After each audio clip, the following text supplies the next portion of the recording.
SIR form हम खुद कैसे भरेंगे?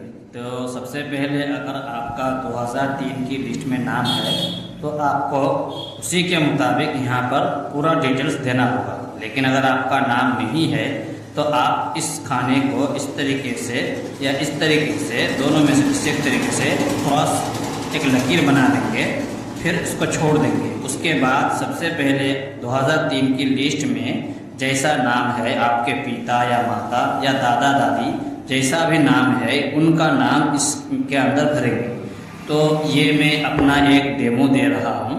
तो चलिए सबसे पहले इसके अंदर हम लिख लेते हैं। तो हमारा इस तरीके से नाम था तो हमने इस तरह लिख लिया। इसके अंदर हमको इपिक नंबर नहीं मिला। इपिक नंबर आपकी लिस्ट के अंदर अगर नहीं है तो उसको आप यहाँ पे मत लिखिए, अगर है तो दे दीजिए। अभी जो फिलहाल चल रहा है उसका इपिक नंबर यहाँ पे नहीं डालना है, बल्कि 2003 की लिस्ट में जो इपिक नंबर है उसी को डालना है। अगर नहीं है तो उसको छोड़ देना है। उसके बाद यहाँ पे रिश्तेदार का नाम, यानी हमने जिनका नाम यहाँ पे लिखा है, यानी जिनका नाम हमारे पिता या माता जिनका नाम यहाँ पे लिखा हुआ है, उनके रिश्तेदार यानी 2003 की लिस्ट में उनके नाम के बराबर में जिनका नाम है उनका नाम लिखेंगे। तो चलिए इस तरीके से लिख लेते हैं। अब इनका नाम लिखने के बाद उनके साथ इनका क्या संबंध है वो लिख लेंगे यहाँ पे। उसके बाद यहाँ पे ज़िला लिखेंगे। इसके बाद यहाँ पे राज्य लिखेंगे, जो भी आपका होगा आप लिख लीजिए। उसके बाद यहाँ पे विधानसभा क्षेत्र लिखेंगे आप, यानी आपका जो विधानसभा पड़ता है कौन सा है। ये सब आपको डिटेल्स 2003 की लिस्ट के अंदर ही मिल जाएगा। आपको मैं दिखा देता हूँ डेमो। ये देखिए इसके अंदर ये 2003 का लिस्ट है। इसके अंदर हमारा विधानसभा क्षेत्र है, इसका संख्या भी लिखा हुआ है और इसका नाम भी लिखा हुआ है, भाग संख्या भी लिखा हुआ है, राज्य वगैरह सब कुछ लिखा हुआ है। और यहाँ पे इसके बाद जो पेज होंगे उसके अंदर सीरियल नंबर यानी क्रमांक संख्या वो भी आपको मिल जाएंगे। तो चलिए यहाँ पे हम अब विधानसभा क्षेत्र संख्या लिख लेते हैं। यहाँ पे भाग संख्या लिखेंगे, यहाँ पे क्रमांक संख्या लिखेंगे यानी सीरियल नंबर। उसके बाद यहाँ पे डेट ऑफ बर्थ यानी जिनका फॉर्म भर रहे हैं उनका लिखना है।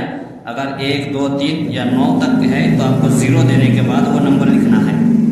फिर इस तरीके से आपको लिखना है। उसके बाद आधार नंबर आपको 4 संख्या में लिखना है, 1, 2, 3, 4।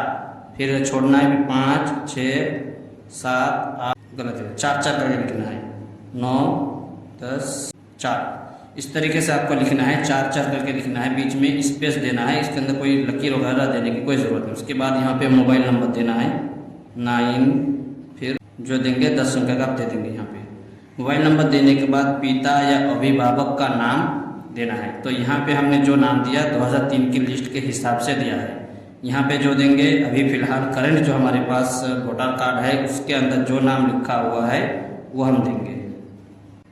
इसके अंदर हम चेंजिंग कर सकते हैं 2003 की लिस्ट से, बाकी ऊपर हम कोई चेंजिंग नहीं कर सकते हैं। इसके बाद उनके साथ जो उनका एपिक नंबर होगा BGB, ये पूरा आपको दे देना है।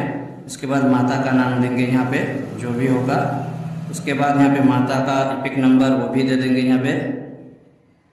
उसके बाद अगर शादीशुदा है, पति अगर फॉर्म को भर रहे हैं तो पत्नी का नाम देंगे यहाँ पे और उनका एपिक नंबर देंगे। और अगर पत्नी भर रही है तो यहाँ पे पति का नाम देंगे और यहाँ पे BGB नंबर होगा वो देंगे। और आखिर में यहाँ पे एक सिग्नेचर कर देंगे, यहाँ पे डेट भी लिख देंगे। और अगर सिग्नेचर नहीं कर सकते तो यहाँ पे अंगूठा का निशान देंगे। जब जमा करेंगे तो उससे पहले डॉक्यूमेंट्स के साथ 3-4 मरतबा मिलान कर लेंगे ताकि कोई गलती ना रह जाए। और आखिर में जब जमा करेंगे तो एक कॉपी BLO को देंगे और दूसरी कॉपी में यहाँ पे उनका सिग्नेचर स्टैम्प वगैरह सब कुछ लेने के बाद ही अपने पास रखेंगे ताकि आपके पास एक प्रूफ रह जाए। तो इस तरीके से आप SIR फॉर्म को भर सकते हैं।